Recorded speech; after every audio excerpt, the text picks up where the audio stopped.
दोस्तों, जब से टियानो ओजुंजे वीटीटीएच में एंट्री किए हैं उसके बाद से सभी लोग सिर्फ कंपेयर कर रहे हैं कि मास्टर यालोस अच्छे हैं या फिर टियानो ओजुंजे अच्छे हैं, क्योंकि प्रेजेंट टाइम में टियानो ओजुंजे जो है वो जियान के मास्टर के रूप में आगे की जर्नी में उसके साथ रहने वाले हैं।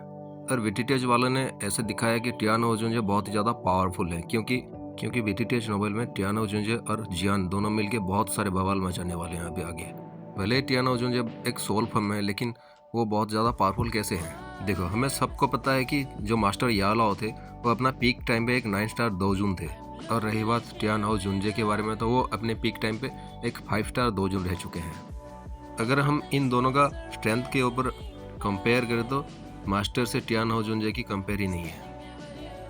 लेकिन फिर भी ऐसा क्यों है कि टियानो ओजुंजे का जो सोल फॉर्म है वो मास्टर का सोल फॉर्म से ज़्यादा पावरफुल कैसे है?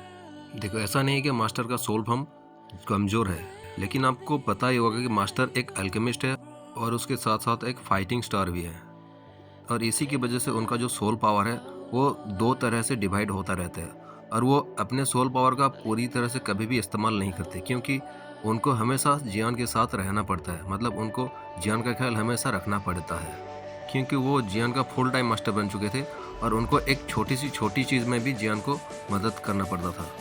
और वो डीप स्लीप में इसलिए नहीं जाते थे क्योंकि वो चाहते थे कि जियान जो है वो उनसे सब कुछ सीख ले जल्दी से, क्या पता कब क्या हो जाए।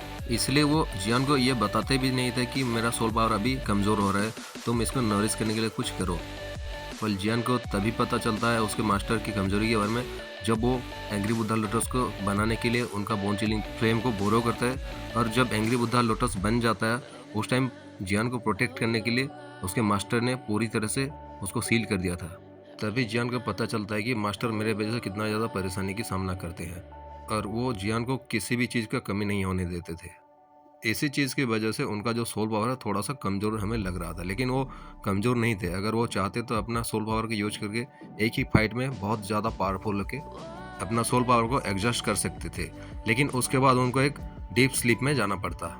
और उस टाइम में जियान का इतना ज़्यादा एक्सपीरियंस नहीं था कि अगर उसका मास्टर डीप स्लीप में चले जाएंगे तो उसको कैसे नरिश करेगा उसका सोल पावर को। और अगर दूसरी तरफ अगर टियानो ओजुंजे की बात करें तो वो एक एंसेंट टाइम का फाइटर है, यानी अब से 10,000 साल पहले वो इस द्विकी कंटिनेंट में उनका एक अल्टीमेट फाइटिंग स्किल है जिसका नाम है फाइब्रिंग एक्सपेलिंग टेक्निक। उसकी मदद से चारों तरफ हाहाकार मचा देते थे।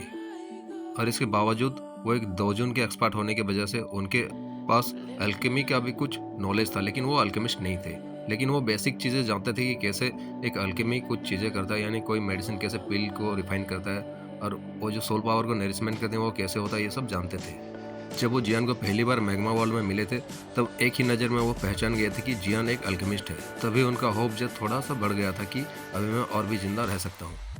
और टियानो ओजुंजे का सोल पावर ज़्यादा कमज़ोर इसलिए नहीं होता है क्योंकि वो बीच बीच में हमेशा स्लीप में चले जाते। वो एग्जैक्टली वो जियान को पहले से एक हेल्पर के रूप में देखते थे, लेकिन बाद में जब जियान और उनका अच्छे से मतलब बॉन्डिंग हो जाता है उसके बाद उसके मास्टर की जैसे उसके साथ रह जाते हैं, लेकिन आगे चल के वो कभी उनके मास्टर का जगह नहीं ले सकते।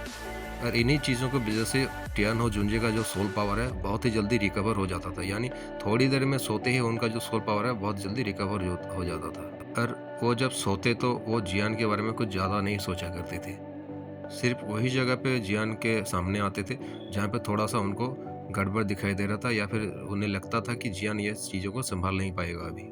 तो एंड ऑफ द डे दोनों लोग अपने अपने जगह में और अपने अपने टाइम में सही है, क्योंकि जियान के पास जब उसका मास्टर यालाओ रहते हैं तो जियान को कोई भी परेशानी, एक छोटी सी परेशानी भी नहीं रहती।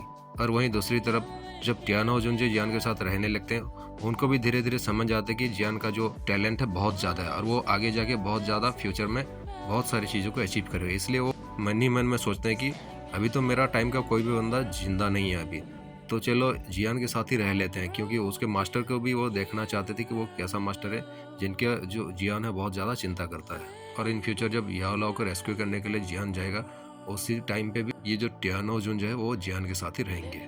लेकिन कुछ भी कहो, जियान के साथ जो टियानो ओजुंजे रहेंगे वो दोनों मिलके बहुत ज़्यादा बवाल मचाते हैं। जैसे कि पहले टियानो ओजुंजे अपने टाइम पे यहाँ पे दुखी करने पर हिला देते थे, उसी तरह जियान के साथ भी ऐसे ही करने वाले हैं।